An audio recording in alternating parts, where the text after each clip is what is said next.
Bandeham Shri Guru Shiyata Parakamalam Shri Gurun Vaishnavam Scha Shri Rupam Sagrajatam Sagana Raghunatam Vitam Tam Sajivam Sadvaitam Sabhadutam Parijana Saitam Krishna Chaitanya Devam Shri Radha Krishna Paran Sahagana Lalita Shivishikam Vidam Scha Om Ajnana Timarandasya Gyanajana Shalakaya Chakshurun Militam Yena Tasma Shri Gurave Namo Gorva Bhistam Supurakam Gurganara Sesha Sambhushitam Chintya Chintya Samasta Veda Nipanam Shri Rupa Patanugam Govinda Vidam Ujwalam Bharatanum Bhaktyan Vidam Sundaram Bande Vishwagurun Shah Divyat Bhagavat Prem Nawe Bija Pranam Devam Divyatanum Suchandavaranam Balarka Chilanchitam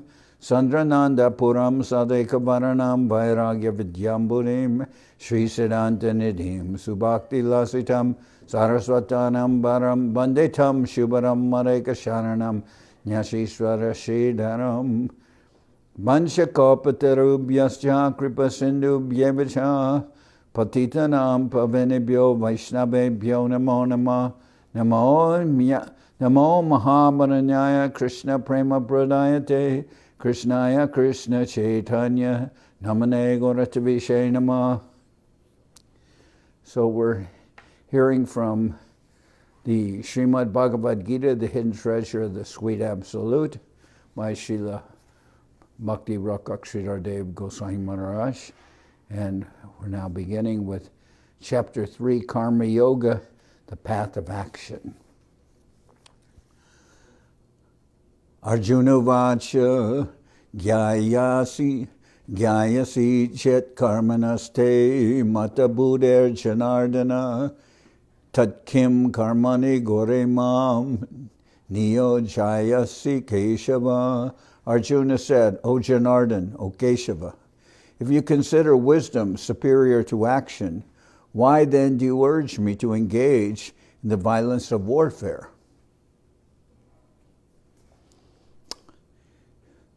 Yamishrineva vakyena buddhim mohaya siva me tarekam vada nischitya yena shreyoham apnuyam. I am confused by your words. They appear to be ambiguous, sometimes supporting action and sometimes supporting wisdom. So please tell me which is the most beneficial path for me to take. So we've seen so many subject matters are brought up in the Bhagavad Gita, and ultimately everything culminates in action taken for the service of the Lord. That is the general sequence of every chapter. And we know that Srila Rupa Goswami, he said, Anyabilashita shunyam gana karmadi yanavritam anukuyena krishna nushilanam bhakti arutama. He says that one should leave all considerations of pure gyan or knowledge or renunciation, and also karma, just acting for one's material benefit. They should be left far away. Anyabilashita shunyam jnana karmadi yanavritam. So jnana and karma, Srila Rupa Goswami says, they don't have really a place in devotional service, just acting for the sake of knowledge and renunciation, or for acting in order to improve one's material situations. It says, jnana karmadi yanavritam Anukuyena Krishna Nushilanam Bhakti Rutama. That actually we are more interested in devotional service. And how will we define devotional service? As that which is ultimately pleasing to the Lord. And we can see, there is a way we can see that also, by that which is pleasing to our Sri Guru and also to the devotees, the Vaishnavas, and also the spiritual master, and that'll give us some indication of how we can proceed. But here Arjuna's delving into these considerations. He says, "O Keshava, if you consider wisdom superior to action, then why do you urge me to engage in the violence of warfare? I am confused by your words. They appear to be ambiguous, sometimes supporting action and sometimes supporting wisdom. So please tell me which is the most beneficial path for me to take." So we see sometimes that ourselves or others approaching the spiritual master, we see some ambiguity. We want clarification, but actually there's no ambiguity there. It's just that we are trying to have some reason for proceeding in what we regard as a preference to us. But Arjuna is saying, so actually that you're sometimes appearing to support action, and sometimes you're asking that you're supporting wisdom. So then why should I fight? That's a very horrific scene, and the battle would be very terrible. So what's your consideration? Then Sri Bhagavan Uvacha Lokesmin Dvivida Nishta Pura Prokta Mayanaga Jnana Yogena Shangyanam Karma Yogena Yoginam. The Supreme Lord replied, "O sinless one, I have described the two paths to be found in this world, the yoga of wisdom practiced by the realized and the yoga of selfless action practiced by those active in the world. Both paths touch the beginnings of devotional practice, since the ladder to the plane of devotion is one, while the practice is twofold according to the stage attained." So there is an approach. One is the yoga of wisdom practiced by the realized, and the yoga of selfless action practiced by those active in the world. And then here, the parenthetical remark is, both paths touch the beginnings of devotional practice, since the ladder to the plane of devotion is one, while the practice is twofold, according to the stage attained. So both those situations, to act selflessly and to act with full knowledge, they will lead to devotion. And moreover, it's said in the Srimad Bhagavatam, it's remarked,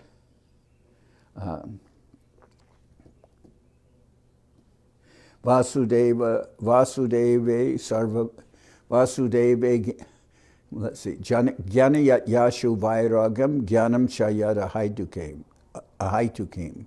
Vasudeva Bhagavati Bhakti Yoga Prayojata Jnanayat Yashu Vairagam Jnanam Chayat Ahitukim. So, if one is engaged in devotional service, one doesn't have to artificially abstain from action, nor does one have to accumulate knowledge and renunciation separately. But they will both come in the form of realization for one who is engaged in service. Because we're not serving in ignorance. We're serving as Sridhar Maharaj would remark. He said that actually our approach to the spiritual master is based on is based on knowledge, is based on that our whole line is based on siksha, instruction. So we're getting instruction from our spiritual master. So certainly knowledge is there. And as we're remarking, the renunciation should not be artificial. It should be yukta vairagya. It should be the ability to utilize everything in service of the Lord. So that includes both knowledge and also includes action. But here, Arjuna is asking, and Krishna replies, "O sinless one, I have described the two paths to be found in this world, the yoga of wisdom practiced by the realized, and the yoga of selfless action practiced by those active in the world. Both paths touch the beginnings of devotional service, since the ladder to the plane of devotion is one, while the practice is twofold according to the stage attained. So there you see also how vast is Bhagavad Gita. It's able to touch upon so many different practices, but shows how all these different practices, the aim is to establish the connection with the service of the Lord. That's always the aim. Then there may be different paths offered, but actually those paths will also, when engaged in devotional service, they'll lead to purification. When purification is there, then one comes to understand one's position as eternal servant of the Lord, and then one is perfectly situated in acting. So, na karmanam anarambha naishkarmyam purusho shnute nacha sanyasanad eva siddhim samadhi gacchati. One cannot attain freedom from action by refraining from action, nor can one attain fulfillment by renunciation alone.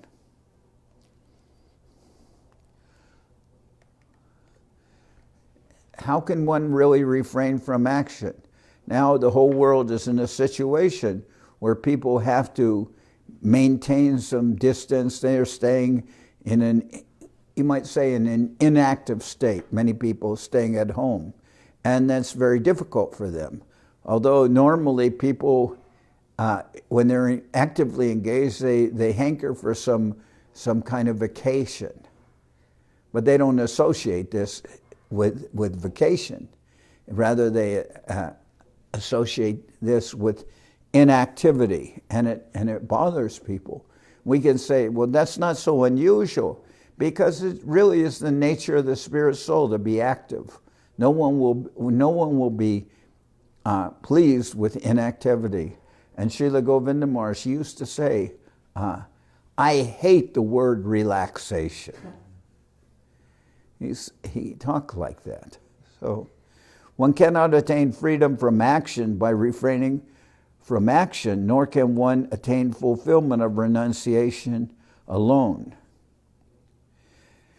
And we always remember that when Ramananda Roy is discussing with Sri Chaitanya Mahaprabhu, and Mahaprabhu is asking to explain how one can proceed towards a perfect situation, what is the proper situation for one to engage in. And at one point, Mahaprabhu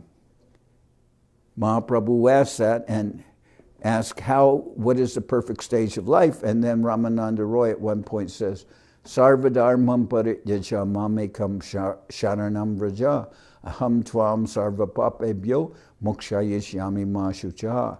And Mahaprabhu then answers, Eho baya agekohoar. This is external, so proceed. And one can think, well, that verse is very famous and very beautiful, where Krishna is saying, just give up all other external activities, give up everything, and just surrender to me. And even that verse is on the dome of our mandir in Navadip, Sarvadharmam parityaja. But yet, Mahaprabhu, when Ramananda Roy says that verse, Mahaprabhu says this is an external consideration. So one may think, well, if that verse is so beautiful that it's on the dome of our mandir, why is it an external consideration? But we understand from the discussion that's going on is that one cannot refrain from activity without having come to some stage of realization. You can't just say, I'm stopping all activity and I'm surrendering to Krishna. You have to be first situated in devotional service. You can't just artificially renounce this world as being false. That's not the proper viewpoint. So then Srila Govinda Maharaj answered, well, that's not advised, because how can one renounce if one has no job? How can one renounce this world? One has no job. One has to have some activity in the plane of devotion. So Arjuna is not advised, Ramananda Roy cites that, but Mahaprabhu says, no, you can't just renounce what you don't attain. If you haven't attained, if you haven't realized everything is related to the service of the Lord, you can't give up engagements and just surrender to the Lord, because you will be incomplete in knowledge, incomplete in understanding. So, one cannot attain freedom from action by refraining from action, nor can one attain fulfillment by renunciation alone. Na ikaschid shanamapi jatu tishtati akarmakrit karyate yavasha karma sarva prakriti jargunai. No one can refrain from activity for even a moment. Everyone is impelled to act by the modes of material nature. Thus, the person of impure consciousness should not disregard scripturally prescribed purificatory works. No one can refrain from activity for even a moment. That's the nature of the soul, to be active. We're always active. Either we're active on a mental level, we're active on a physical level, but the soul is by nature active. We're in an inactive stage is artificial. And Srila Sridhar Maharaj explains that, first of all,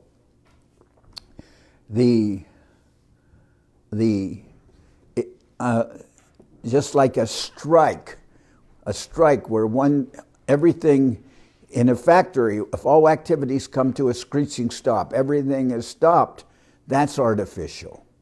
So you can't have actions just performed for the sake of your own enjoyment, nor can you just artificially stop all activity. And it's like you cannot renounce something that doesn't belong to you. How can you renounce something that belongs to someone else? It's like we see Sanatana Goswami when he came to Mahaprabhu. He had some sores. He was thinking of giving up his life. And then Mahaprabhu reprimanded him. And he told Haridas Thakur to Haridas, this person, such an elevated person, Sanatana Goswami, this person wants to destroy the property of someone else. He says, I cannot perform many activities in Vrindavan because I've made a promise to my mother Sachi, that I will be in Jagannath Puri. And yet there's so many activities I want to realize, I want to accomplish in Vrindavan, and I will do them through you and through Rupa Goswami and others. So I'm depending on utilizing your body. You've already given your body to me for my service, and now you want to destroy the body, you want to destroy the property of, it doesn't belong to you, it's the property of others. So that consideration.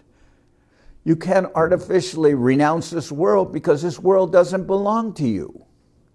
Now, so then, as we've been talking, the proper viewpoint, the proper attitude in refraining from activities is not just artificial renunciation, but giving up your own self-interest and being able to work for the interest of the Lord. That will be a proper attitude of renunciation.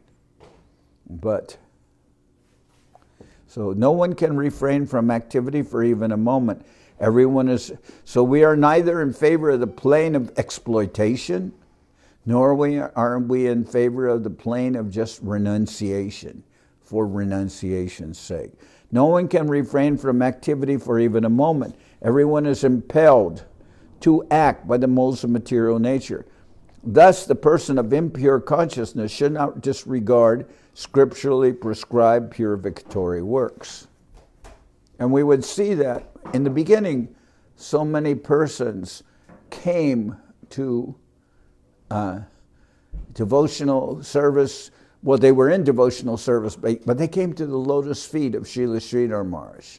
And then somehow or other they heard about the plane of Ragmarg. And hearing about the plane of Ragmarg, then they felt like they no longer wanted to perform activities, or ordinary activities. They didn't want to have to get up early in the morning, go to Mangalarti.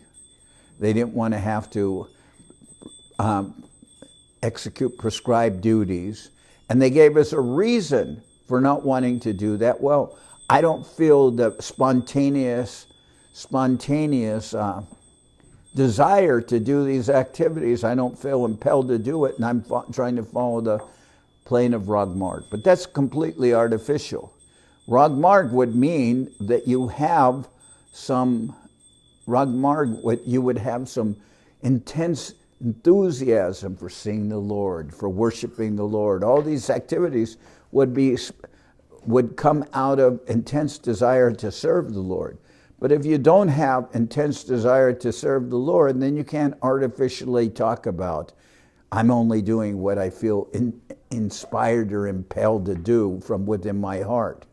That's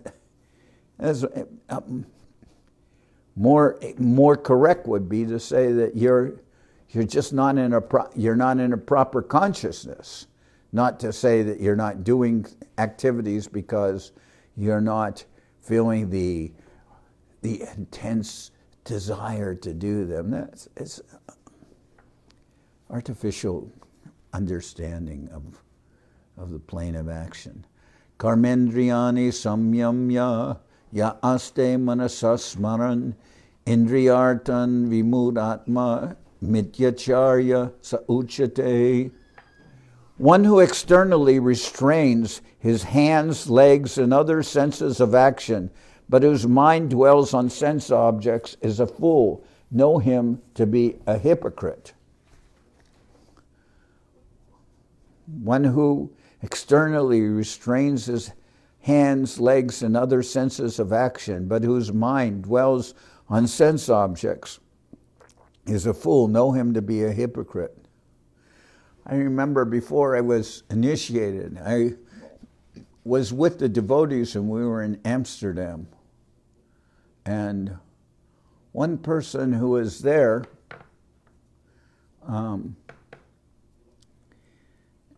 he was an impersonalist. And he had some following.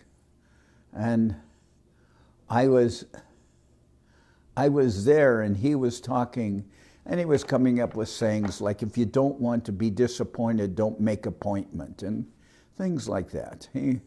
So anyway, while he was speaking, I was a little uncomfortable because I was there, but, and I was chanting on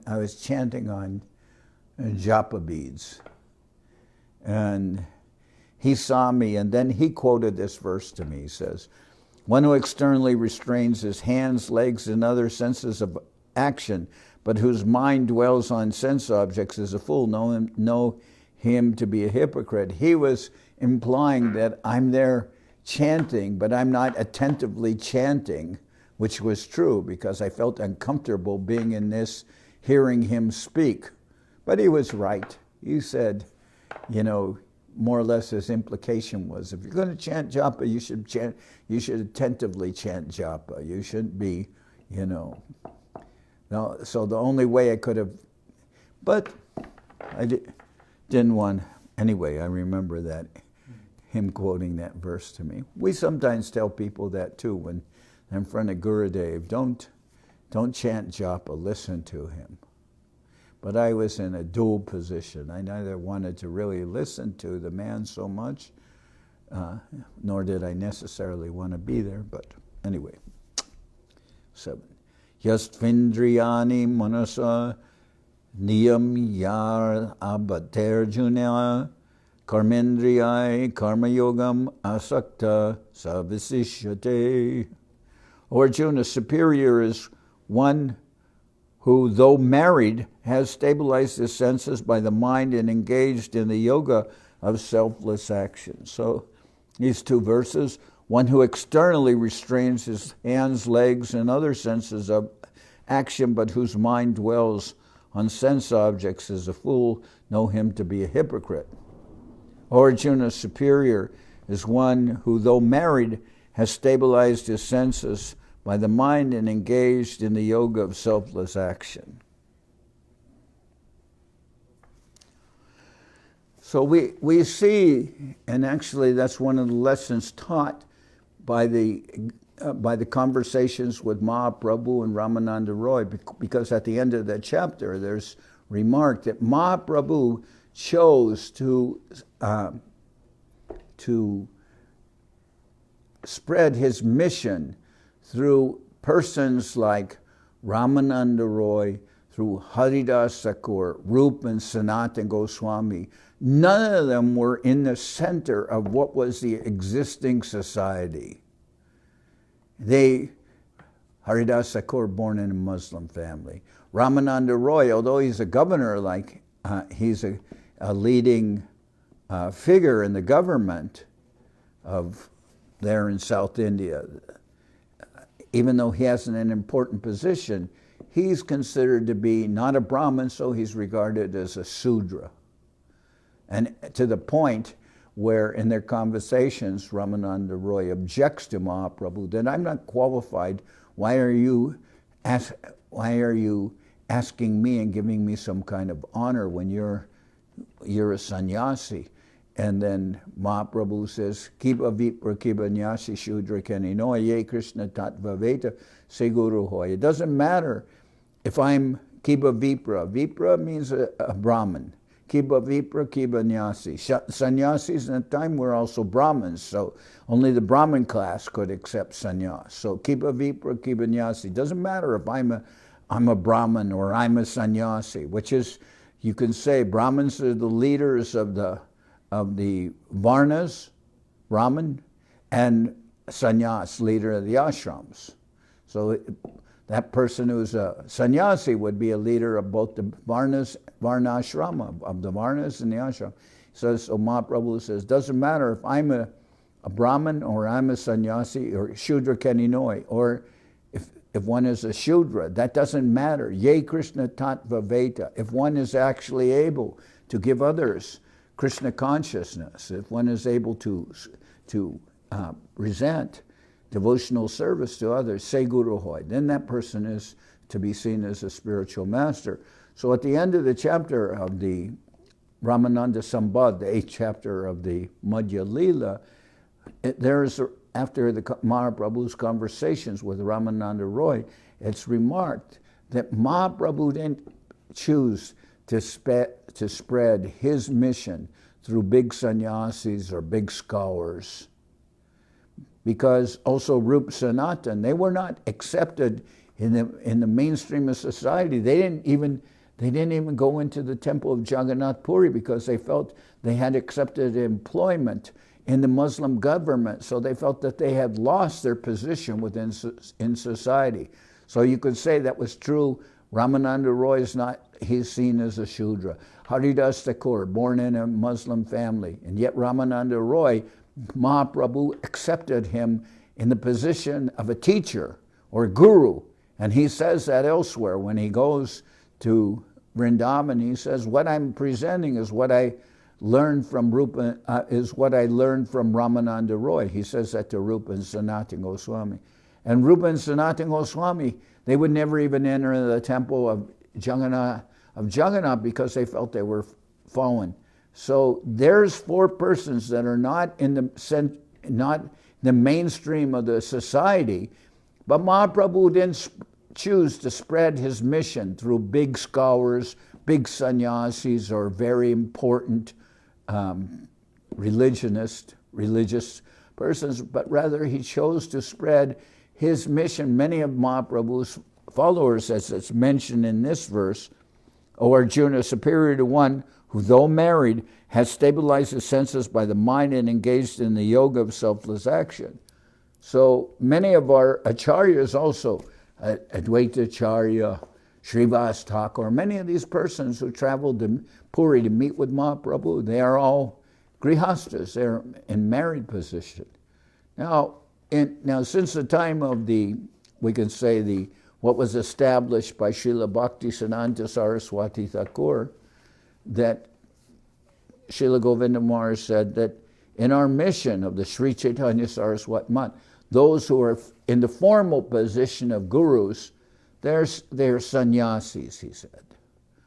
But at the same time, that is not, that is for a preaching mission, and that's the way it is established. But many of our leaders, like in many countries, we see the persons in prominent position, like in Mexico. Many of the leaders there are ladies. In London also, and in many places. So this is actually what is correct. O Arjuna, superior to one who, though married, has stabilized his senses by the mind and engaged in the yoga of selfless action. And before that, he said, one who externally restrains his hands, legs, and other senses of action, but whose mind dwells on sense objects, is a fool. Know him to be a hypocrite. So you can't judge things externally, just by rank or just by dress. And I remember at one point, we were having some discussion. I was in Mayapur, and I was with Srila Prabhupada, and there was some debate about this subject going on. So I engaged in some conversation with Srila Prabhupada, and I took the position of set myself up, you can say, for being pushed down, because I said, well, Srila Prabhupada, because there was a lot of talk in the mission that the sannyasis were taking men from the temples, and they were saying that grihastas were not qualified to guide the persons. And they were talking like that, and it was creating a lot of disturbance in the mission at the time. So I said to Srila Prabhupada, well, I don't understand something about the story of Sakshi Gopal. And Srila Prabhupada said, what is that? And I said, well, if the poor Brahmin, the young Brahmin who was serving the older Brahmin, why did he make the deity walk so far just so he could get married?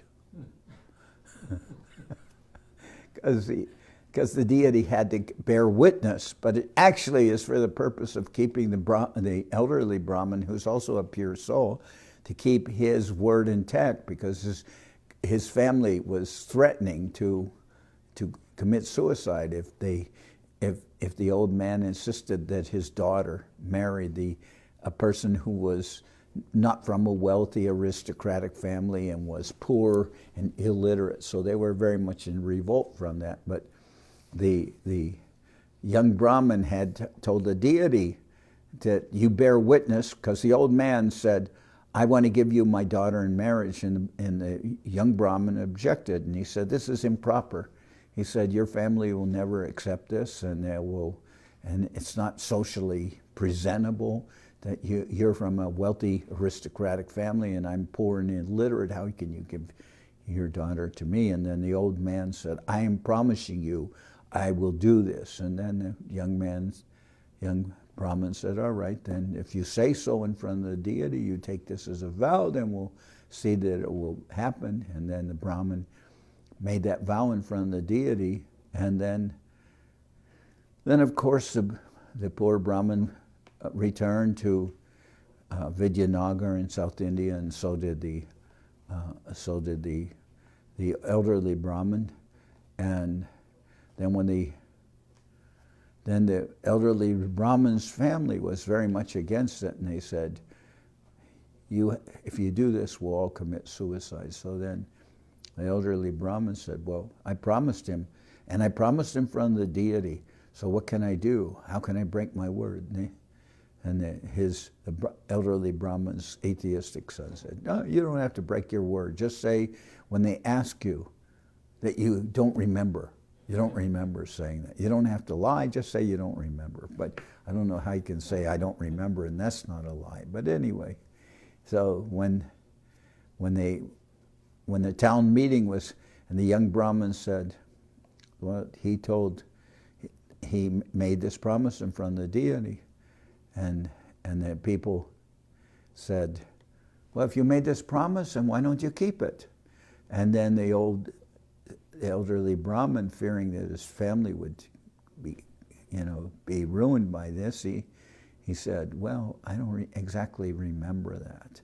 And then the Brahmin's son said, well, my father traveled with much money, and when this young Brahmin who's poor saw the money, he decided to rob my father, so he gave him some dutara or something some kind of thing to make him crazy. He gave him this drug, and then he robbed his money, and then he's even so bold and unprincipled that he says now he wants to collect my sister in marriage. So anyway, this whole thing was happening, and then when the town was unsure who to believe, so then the old Brahmin's son was saying, this is the way it was. So then the young Brahmin said, well, then I'll go back to the deity in Vrindavan and I'll get Gopal to bear witness.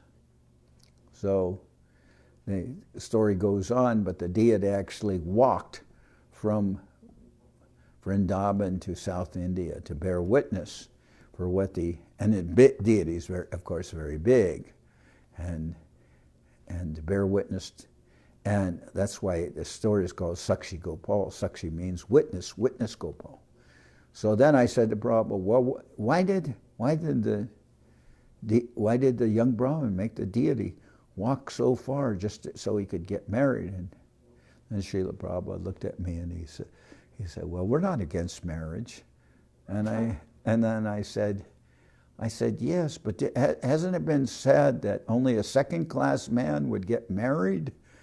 So I was playing the devil's advocate because all the sannyasis were at the time preaching wrong, to just take men and help take men, brahmacharis, from the temples by saying grihastas aren't qualified to lead you, so we'll lead you. And I said, isn't it kind of a last class man who would get married? And why did the young Brahmin make the deity walk so far just so he could get married? And then Prabhupada understood what he was doing, and he said,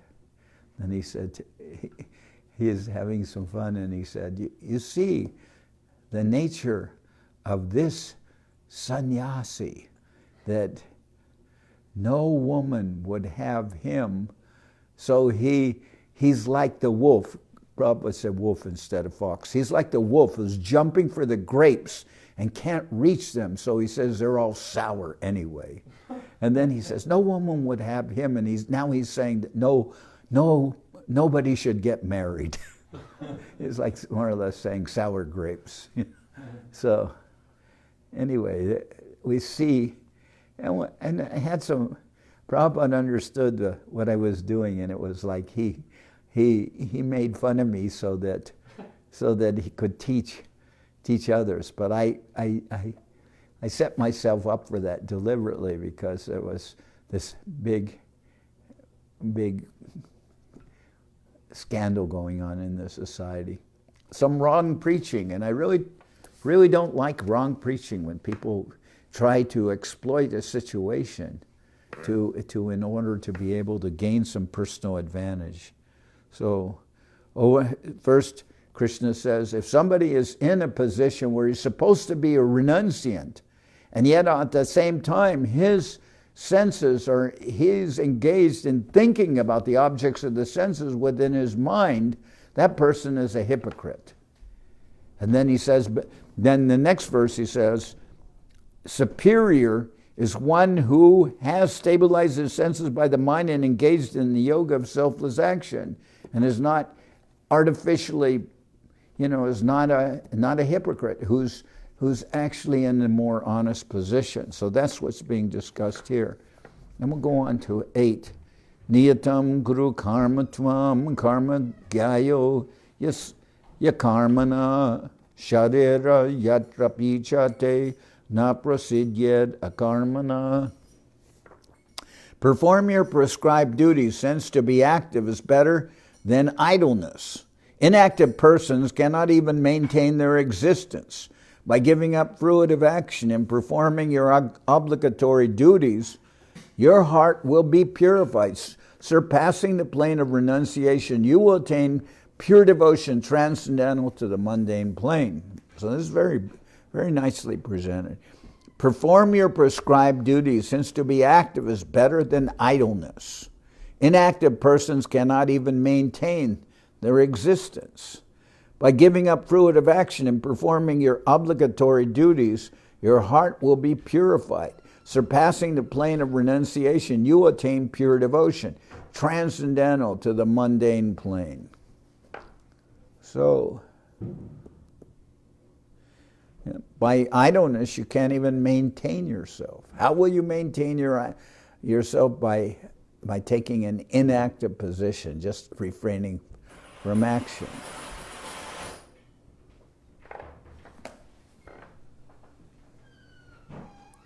But in this world, we see that generally there's always action renunciation, action and renunciation, action and renunciation. They call that bhog-tyag. First enjoyment, and then renunciation. One engages in so much enjoyment and so many wrong actions, and then gets reaction for those actions, and then decides to just give up on everything. So after this cycle of enjoyment, then there is renunciation. And the extreme form of that we find is the so-called renunciation of the cemetery. When somebody, this is common, somebody loses a loved one, and they're in the cemetery or at the burning ghat, and they're thinking, you see where all this leads to, like that poem stated by Srila Guru Maharaj. What is it? The boast of, the pomp of power, the boast, and all that wealth and all that fame e'er gave. The path of, what is it? Leads but to the inevitable hour. The path of glory leads but to the grave. No? Do you know that whole poem? The boast of Harold. I remember Govinda Maharaj would say it. The boast of heraldry, the pomp of power, and all that wealth and all that fame e'er gave, leads but to the hour, the path of glory, but leads to the grave. So that elegy in a courtyard, or by Thomas Gray or something like that, Guru Srila Sridhar Maharaj is very literate, and he knows English poetry, and he quotes that.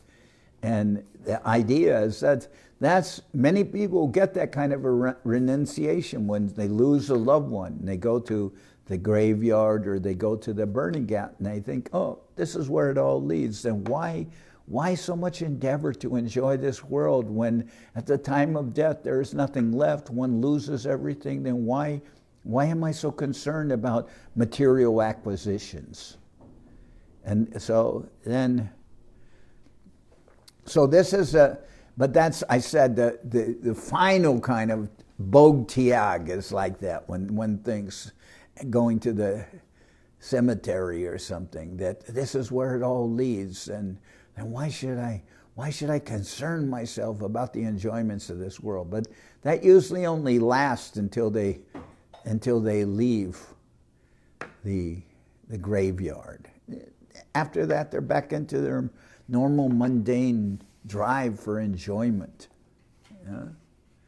And I've also heard the other example given similarly of the story of the bath of an elephant. The elephant bathes himself very carefully, throwing water all over himself and in the water in the river. And as soon as he gets onto the land, he throws dirt and dust and sand all over himself again, immediately. And I saw that when I was in St. Petersburg, at the temple there. They had a circus, and elephants came, and after they were there at the temple of St. Petersburg, the elephants were taken down to the, what is it? Is it the Baltic Sea? Mm-hmm. They're taken to the Baltic Sea, and they were bathed in the Baltic Sea, and their riders were on top of the elephants. And then, as soon as the elephants got out of the water, they started with their trunk throwing dust and dirt all over themselves and all over the rider who was on their back. And I was thinking, when I saw that, I thought, oh, it's exactly like the example I've heard about the bath of an elephant, which I thought, oh, this is really true. I never saw this before. But the bath of an elephant is the idea of what is wrong with what they call prayaschita. Prayaschita means reformatory acts for purification. Like people go to the church and they do some kind of confession. They go to the priest and they confess, and then the priest tells them, well, you should take some drops of holy water on your head and say some Hail Marys or whatever if they're Catholic. Or there's also, in any religion, there's some reformatory actions. You're to engage in this, or you're to engage in Lent, or you're to engage in these kind of purificatory things. But even when the persons are in the church confessing or doing some reformatory acts, or they're already looking around to think how they can, as soon as they get out of there, how they can start the sinful activities again. And the reason is the reformatory acts the people were just trying to get rid of the reaction for their actions, but they have no interest of ridding themselves of the desire for those actions, which is there within their heart. So inaction will not be useful.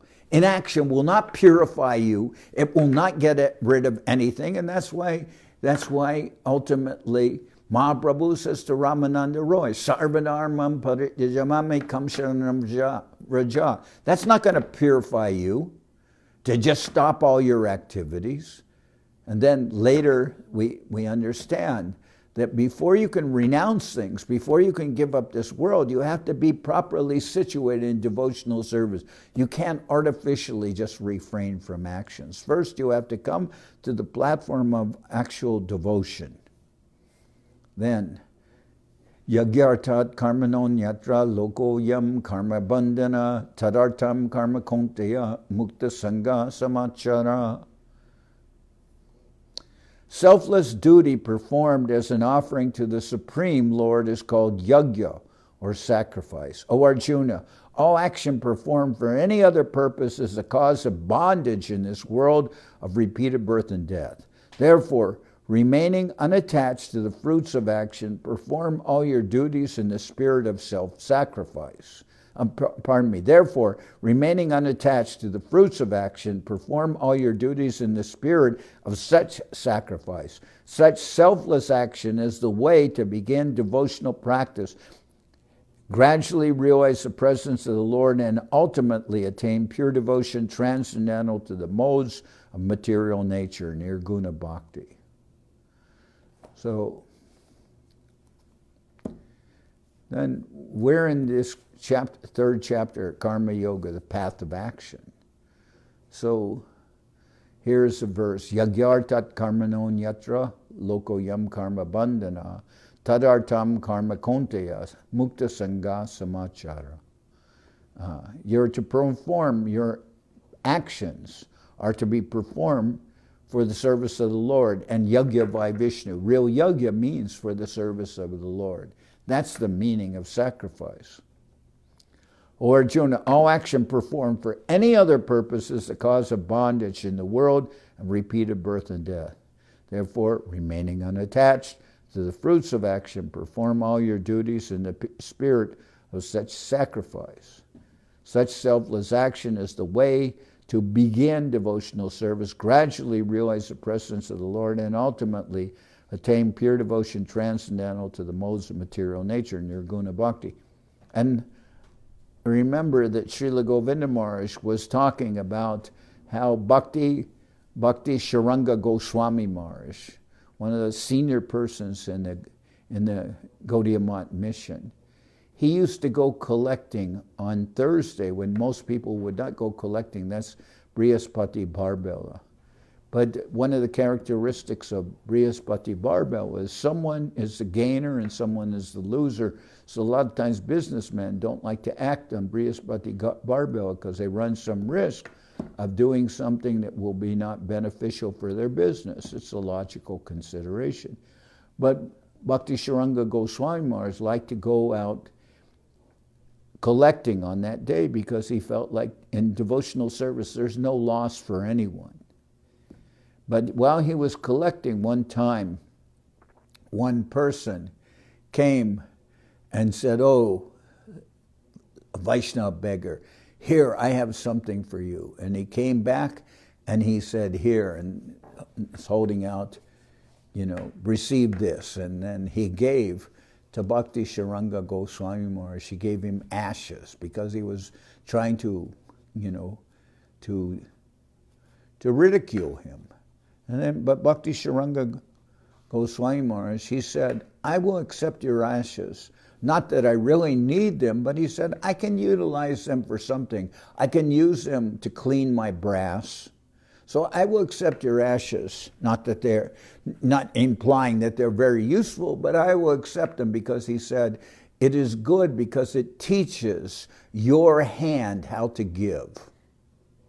So he said, I'm accepting this, not because I have any great need for it, but I will accept it because it's teaching your hand how to give. So here it says, such selfless action is the way to begin devotional service, gradually realize the presence of the Lord, and ultimately attain pure devotion transcendental to the modes of material nature, nirguna bhakti. So to try and perform actions as an offering to the Supreme Lord is called yajna, or sacrifice. So that will be a good position for you to begin with. Yajna vai Vishnu. You serve the Lord, giving up the results of your actions. You sacrifice something for the service of the Lord. If nothing else, it'll teach your hand how to give. Then I'll read this one more verse here. Saha yajna praja shristva purovacha prajapati anena prashavish yadvam esha vostveyishta kamaduk. Saha yajna praja shristva purovacha prajapati anena prasavish yadvam esha vostvishta kamaduk. In the beginning, Lord Brahma manifested the progeny of the world along with sacrifices. He instructed them thus, take shelter of this religious principle of sacrifice, prosper and flourish. May such sacrifice be the bestower of the things you desire. So it's a good plane to consider how one should act. One should act with the idea of sacrifice. And in the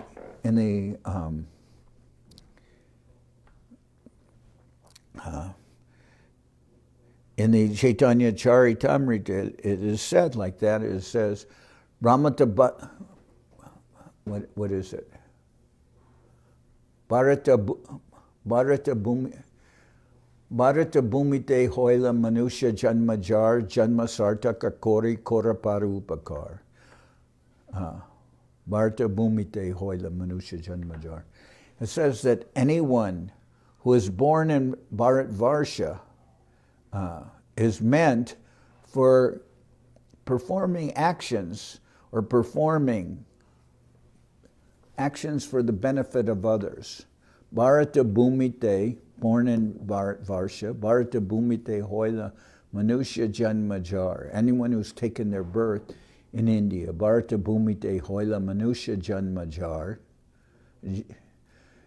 Janma Sartaka Kori Kora Parupakar. Then their life is not just meant for material accumulation or enjoyment, but Parupakar. They are meant to do actions for the benefit of others. So that is actually, really, we can see what is a proper beginning for Krishna consciousness. That not just act on a selfish plane, but do actions which will benefit others by giving them Krishna consciousness. And that's the real culture.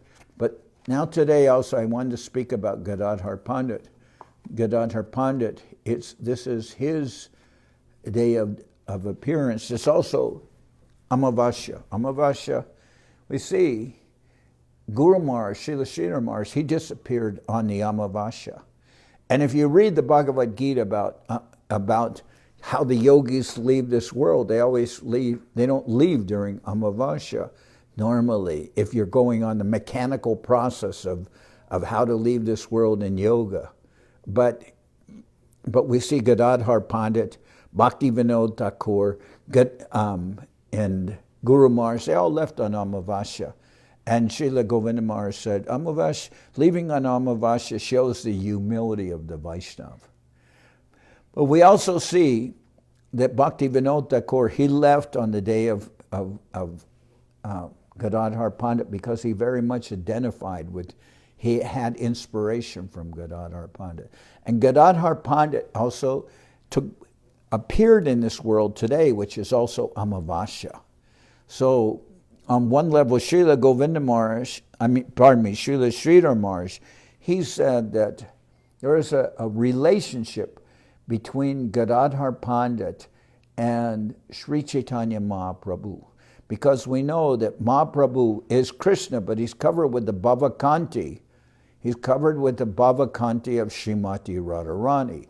And Gadadhar Pandit is said to be the Shakti. He's, like you could say, the presence of Srimati Radharani.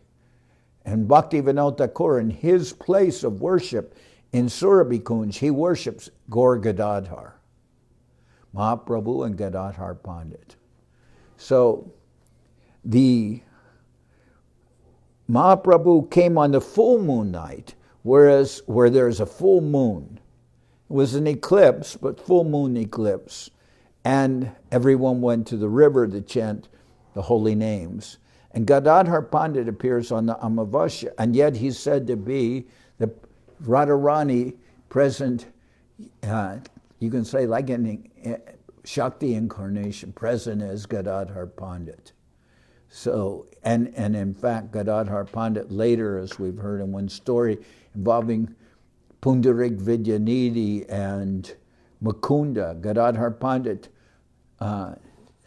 took initiation from Pundarik Vidyanidhi, who is considered an incarnation of Rishabhanu Raj, the father of Radharani. So that's also very natural.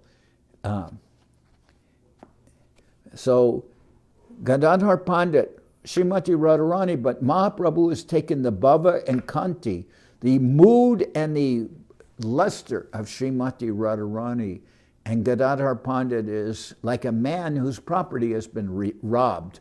Mahaprabhu has taken the Bhava Kanti. So Srila Sridhar Maharaj remarked that Gadadhar Pandit is always running after Mahaprabhu, and he said that the relationship is very intimate and very intense, and it's like somebody who's running after a thief who has robbed that person of their property. So that intense relationship exists between Gadadhar Pandit and Sri Chaitanya Mahaprabhu. And Gadadhar Pandit later was encouraged by the whole incident, that whole thing when Mukunda took Gadadhar Pandit to see Pundarik Vidyanidhi, and Pundarik Vidyanidhi was a rich zamindar with property, wealth, had a second home in Navadip. But that's not something you would be unexpected, because Rishabhanu Raj, he's a wealthy person. He's Radharani's, father. And Mahaprabhu had been saying, Bhak Pundarik. So Mahaprabhu, in the mood of Radharani, is also crying out to Gadadhar Pandit. So, crying out to Pundarik Vidyanidhi in the mood of Srimati Radharani. So later, Gadadhar Pandit took initiation from Pundarik Vidyanidhi with Mahaprabhu's approval. Well, also we're seeing, and if somebody wants to read this, it's a very beautiful description, the last chapter of Heart and Halo by Srila, based on lectures of Srila Sridhar Maharaj. There's a very close, very beautiful description of Gadadhar Pandit and also of Swarup Damodar and how they appear in the Leela with Bhakti Vinod Thakur and Gaur Kishore Das Babaji, and there's a nice description there. And we'll find, if you read that, it will be very wonderful. You'll see how Bhakti Vinod Thakur, he had very much appreciation for Gadadhar Pandit, and he chose to leave on the day of Gadadhar Pandit's disappearance, which was also the Amavasya day. Bhakti Vinod Thakur left on that day. So Gadadhar Pandit is very intensely related with Sri Chaitanya Mahaprabhu, and we've seen even during the lifetime of Sri Chaitanya Mahaprabhu, Dvijavaninat in Champahati, he was worshipping deities of Gaur Gadadhar. And we go there on the days of the Parikrama. And also we see in Surabhikunj at the Samadhi of Bhakti Vinod Thakur, there's also the worship of Gaur Gadadhar. So that worship of Gaur Gadadhar is very special. Now, it is said that Gadadhar Pandit is the presence of Srimati Radharani, but when Mahaprabhu wanted to go to Vrindavan, at first he was going through Jagannath, he was going through Orissa, and he was going up into Bengal. And Gadadhar Pandit wanted to go with Mahaprabhu to Vrindavan, but Mahaprabhu ultimately did not permit that. He said, you cannot do this because you will be breaking two very important vows. One vow is your vow of Kshetra Sannyas, that you will stay in the holy Dham of Jagannath Puri. And second vow is that you're engaged in the service of the deity of Tota Gopinath. So I cannot, it is not good that you will break your vows and just travel with me to Vrindavan. But Gadadhar Pandit wanted to do that, and he said, well, even if you don't give permission, all right, I won't travel with you, but I won't go back. I'll travel by a separate path. But later they met up again, and this time Mahaprabhu insisted, you're acting for your own satisfaction, but it's causing me great pain. Now I won't hear anymore, you go back. And then Gadadhar Pandit had to return. I believe it was Ramananda Roy who said, or maybe, I'm not sure, but then Gadadhar Pandit had to return to Puri, and he was told, such are the ways of love, and he had to return. And Srila Sridhar Maharaj said, Gadadhar Pandit Radharani, the Queen of Vrindavan, denied entrance into Vrindavan by Mahaprabhu. So this intense relationship is existing. And Mahaprabhu, as I said, Gadadhar Pandit running after Mahaprabhu like a man running after a thief, trying to recover his lost property, which has been stolen. So that kind of a relationship exists. So today is the appearance day of Gadadhar Pandit. There's many things that can be read that will illustrate that, like when Mukunda takes Gadadhar Pandit to see, you want to see a Vaishnava? Yes. Today we will go see a Vaishnava, and he takes him to see Pundarik Vidyanidhi, but Pundarik Vidyanidhi is appears to be a rich man with perfumed hair and curls and silk clothes and sitting in a luxurious room on silk bedstead and everything. And Gadadhar Pandit was thinking, what kind of a Vaishnava is this? He was just thinking that. Then Mukunda began singing, and it was a song about who can we take shelter of if it's not Krishna, who is so merciful that he gave special position to Putana, who came to kill him, but still Krishna gave so much mercy to her that he elevated her to the position of Vatsalya Ras, because he saw her engaging in activities of a wet nurse. But even her activity of wet nurse, her breast was smeared with deadly poison. But Krishna, as a small baby, sucked her breast, sucked out her life, but gave her position to the Vatsalya plane of devotion.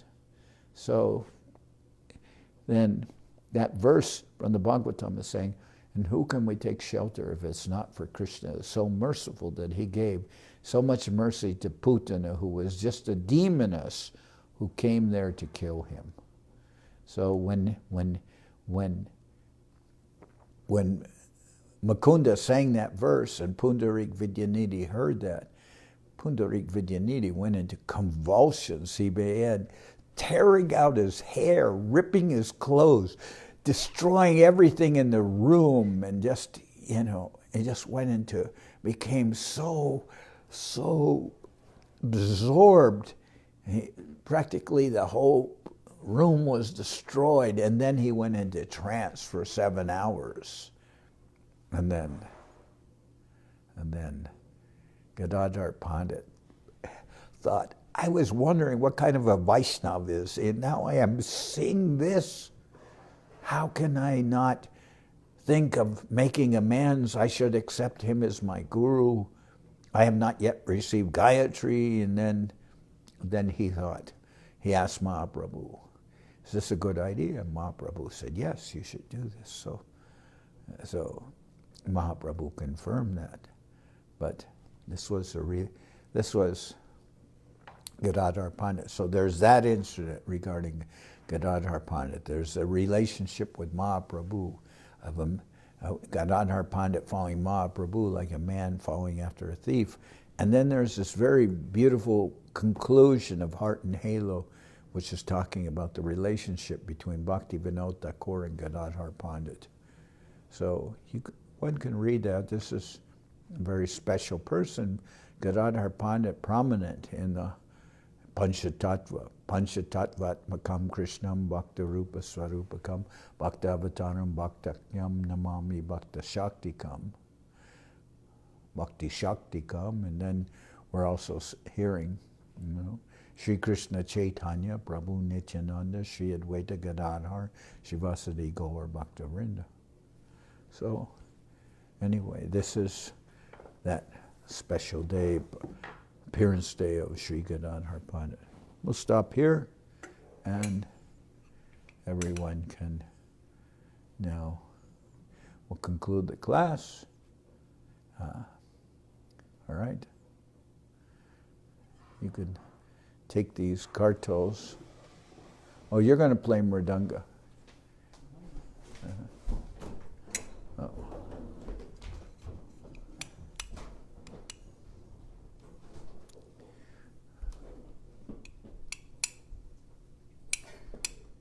You're thinking you can't sing with your mask on, huh? It will all come out muffled. It will come out muffled with a mask. Here, take this. Oh, you're going to play. Here, give her the kartos.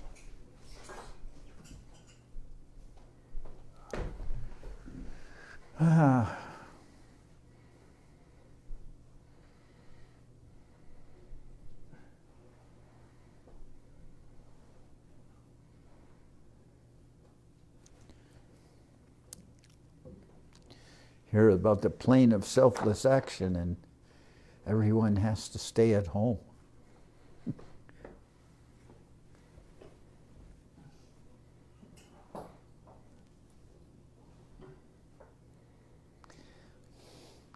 For me, it's all right. I'm a lazy man. I can, but others are active.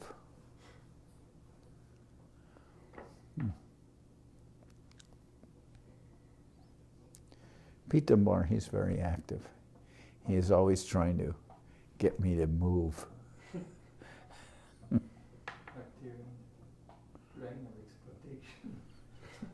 Actually, you are more active than anyone else. Hari Haraya Nama Krishna Jadavaya Nama Hare Nama Krishna Yadavaya Namaha. Jadavaya Madhavaya Keshavaya Nama Yadavaya Madhavaya Keshavaya Namaha. Gopal Govinda Ram Shri Madhusudan Gopal Govinda Ram Shri Madhusudan.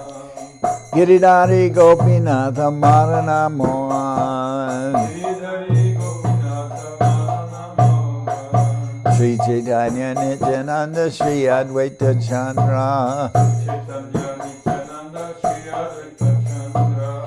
Gadadhara Shiva Sari Gaura Bhakta Vrinda Gadadhara Shiva Shri Gaura Bhakta Vrinda. Jai Rupa Sanata Bhatta Raguna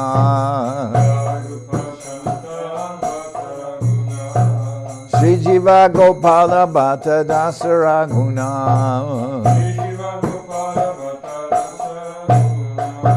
Hey Jai Gosai Kori Charana Bandhan Jai Te Vignana Shamista Puran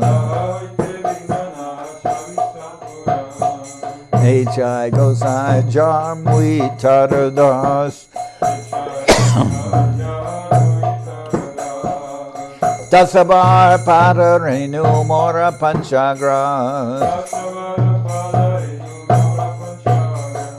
Kader Charana Sevi Bhakta Sanibas Janame Janame More Abilas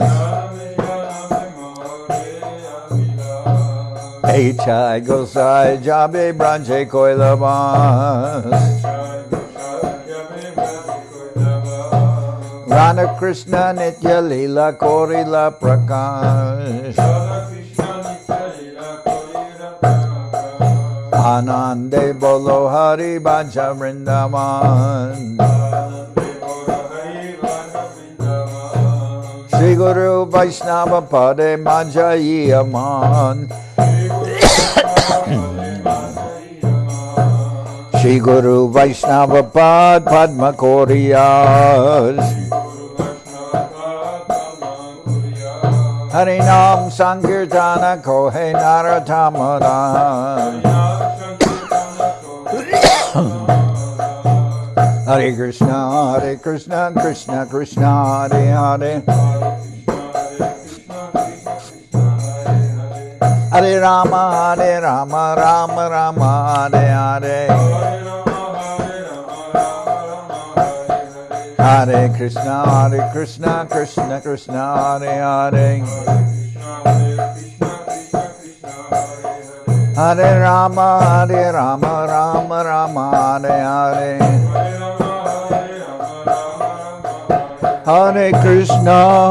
Hare Krishna, Krishna Krishna, Hare Hare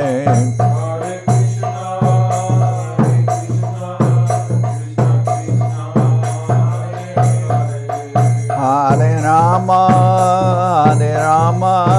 Rama Rama, Hare Hare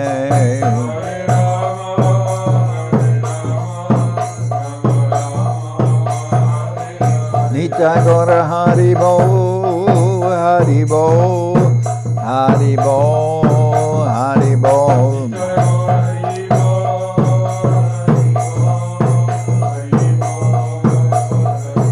Nitya Gora Haribo, Haribo, Haribo, Haribo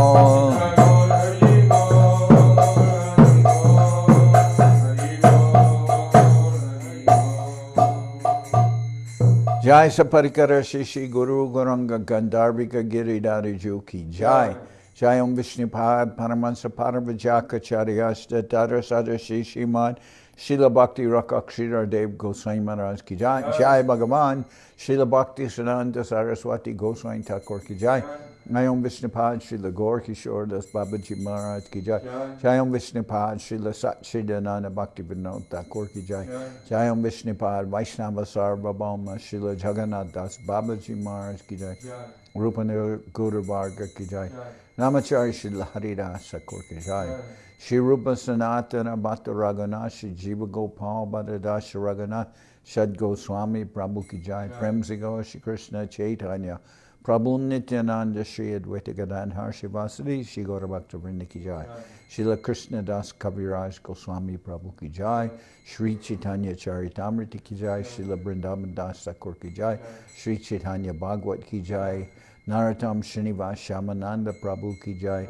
Jai Om Vishnupad Vishwavaranya Srila Bhaktivedanta Swami Maharaj Prabhupada Ki Jai. Jai Om Vishnupad Srila